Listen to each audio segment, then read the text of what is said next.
ये क्या भाभी, इस बार तो अच्छी तैयार होती।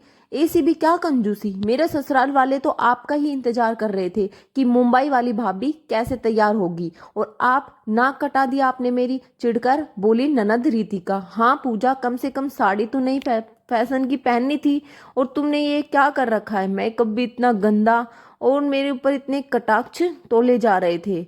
मेरे ऊपर मन चाहे जो आरोप लगाए जा रहे थे। वहां मुंबई में तो कैसी कैसी डिजाइनर साड़ियां और ज्वेलरी मिलती है, और फैशन भी। इतने साल में रह रही है वहां पे, लेकिन फैशन सेंस तक नहीं आया तुझे। अरे तुझसे तो ज्यादा फैशनेबल हम लग रहे हैं। तुम्हारी वही बनारसी साड़ी और जूड़ा, थोड़ा बदलो अपने आप को। जेठानी जी ने भी ऐसा कहा, लेकिन बिना कुछ जवाब दिए चुपचाप मायरे की तैयारी करने लगी हुई थी पूजा। पूजा अपनी ननद रितिका के बेटे यज्ञोपवीत संस्कार में आई थी।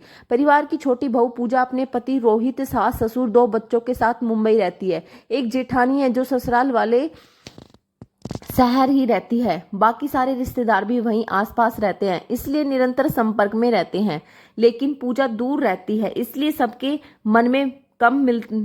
कम मिलना जुलना हो पाता है। शायद इसलिए हर फंक्शन को सबको उसका इंतजार होता है। एक तो तरह तरह के गिफ्ट, और गिफ्ट तो सबको मिल जाते हैं, लेकिन फैशन और दिखावे के मामले में सबको निराश कर देती है पूजा। हमेशा शादी और सिंपल रहने वाली पूजा एक अच्छी और विवेकशील गृहिणी है। शायद इसलिए ये जानते हुए भी एक बेटे की इतनी हैसियत नहीं है। सास ससुर ने उसके साथ जाकर रहना निश्चित किया था, और ये सब जेठानी और ननद जानती थी। और जेठानी और ननद टिकट खर्च होने के डर से कभी आती तो नहीं है, लेकिन ऐसा समझती है जैसे बड़े शहर में रहती है, इसलिए हीरोइन की तरह रहती होगी पूजा। और उसका पति बहुत पैसे कमाता होगा। सासू माँ की बड़ी बड़ी बातें करने से पता चलता है, इसलिए कोई मौका नहीं छोड़ती है ननद और जेठानी उसकी सादगी का मजाक उड़ाने में और उसे कंजूस बोलने में। लेकिन ये पूजा ही जानती है कि इतने बड़े शहर में रहना कितना महंगा होता है। पतिदेव के आधे से ऊपर तनख्वाह तो घर के किराए और बच्चों की फीस में ही निकल जाती है, और ऊपर से खर्चा अलग होता है। बाकी के खर्च तो सास ससुर की दवाइयों के होते हैं। ये सब गिनाने की चीजें नहीं है। सब जानते हैं कि माँ बाप ही बच्चों की तरह ही होते हैं, लेकिन बच्चे कम से कम विज्ञापन और बड़ी फीस देखकर अपना हॉस्पिटल और स्कूल नहीं चुनते। उस पर सामाजिकताएं होती हैं, और ये सब झेलना पड़ता है, चाहे उसके घर कोई आए या ना आए। ससुराल के हर रिश्तेदार यहाँ पर उसकी उपस्थिति जरूरी है। वो भी क्यों ना, मायरे तो उसके ही भरने हैं, सास ससुर के साथ जो रहती है।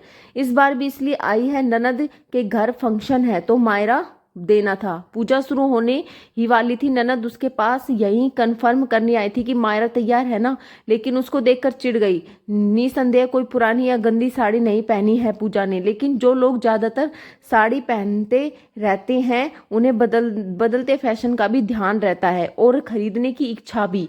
पूजा को साड़ी पहनने की जरूरत तभी लगती है जब रिश्तेदारों को यहाँ फंक्शन हो, मतलब साल में 4-5 बार एक, तो इतने खर्चे उस पर हमेशा बदलती रहने वाली फैशन। इसलिए थोड़ी बहुत सदाबहार साड़ियाँ जैसे बनारसी, कांजीवरम और बंदेज रहती हुई है जो चलती रहती है, और ज्यादातर मेकअप तथा ज्वेलरी का शौक नहीं है उसे। जेठानी की भारी सलमा सितारा वाली साड़ी हैवी मेकअप और ज्वेलरी के सामने बिल्कुल शादी लग रही थी पूजा, बट वो अच्छी भी दिख रही थी। भाभी ऐसा करो, मायरे का सामान बड़ी भाभी को दे दो, आपके तो फोटो भी ढंग के नहीं आएंगे, मुंह बिगाड़ कर बोली ननद। आंखें भर आई पूजा की। एक मिनट, रितिका, पूजा का पति जो अपना कुछ सामान लेने आया था और काफी देर से उसकी बातें सुन रहा था, अंदर आया और उसने रितिका को अंदर बुलाया। चलो पूजा, हम यहाँ से चले जाते हैं। अगर हम अच्छे ना दिखकर फोटो बिगाड़ सकते हैं तो फंक्शन भी बिगाड़ ही रहे होंगे। ऐसा क्यों करना, इससे तो चले जाना बेहतर। मैंने ऐसा कब कहा भैया, वो तो भाभी थोड़ी सिंपल लग रही थी इसलिए मैंने कहा। थोड़ी कंजूसी कम करनी चाहिए थी उनको, और जैसा आजकल चल रहा था वैसा फैशन में उसको आना चाहिए था। माहौल हल्का करने के हिसाब से बोली रितिका। तुम्हारी भाभी कंजूस नहीं है रितिका, बल्कि मेरी हैसियत ऐसी ही है कि या तो उसकी शान दिखा सकती हूँ या तुम्हारी, लेकिन ये उसकी समझदारी है कि वो तुम्हें ज्यादा ऊपर रखती है। चाहे तुम इसे नीचा दिखाओ या अपनी शान समझती हो, लेकिन वो हमेशा यही चाहती है कि तुम सर उठाकर चलो। हम लोग बड़े शहर में रहते हैं तो हमारे खर्चे भी ज्यादा है। मैं ऑफिस जाता हूँ, इसलिए जो जरूरी है वो ही हम करते हैं, और मम्मी पापा का बुढ़ापा, इनकी दवाइयाँ सब होती है। हम लोगों के बिल्कुल नहीं चाहते कि उन्हें इस उम्र में समझौते करने पड़े। बच्चों के लिए भी जो जरूरी है वो ही हम देते हैं, और सामाजिकताओं में भी पीछे नहीं रह सकते। क्या तुम भी कभी चाहोगी कि किसी फंक्शन और राखी पर तुम्हें 3-4 हजार से कम की साड़ी मिले, या एक बार सोने की जगह तुम्हें मैं चांदी के गिफ्ट से काम चलाना बताऊं और पति को कोई लोकल ब्रांड की शर्ट या पेंट की जाए और दे दी जाए, और तो हम पैसे बचा सकते हैं। और ये तुम्हारी भाभी, इसकी इच्छाएं तो हम कभी इच्छाएं समझे ही नहीं। आजकल सबको दिखाओ और फोटो प्यारी है,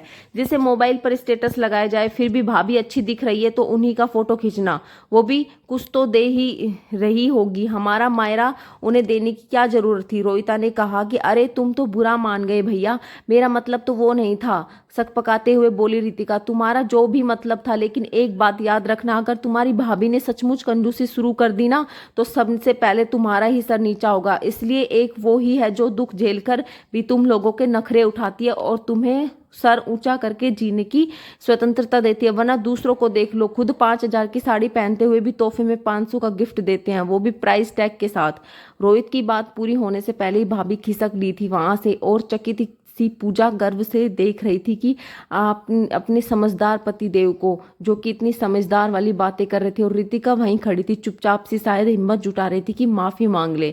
तो आपको ये कहानी कैसी लगी? पसंद आए तो दोस्तों लाइक शेयर सब्सक्राइब करें। धन्यवाद।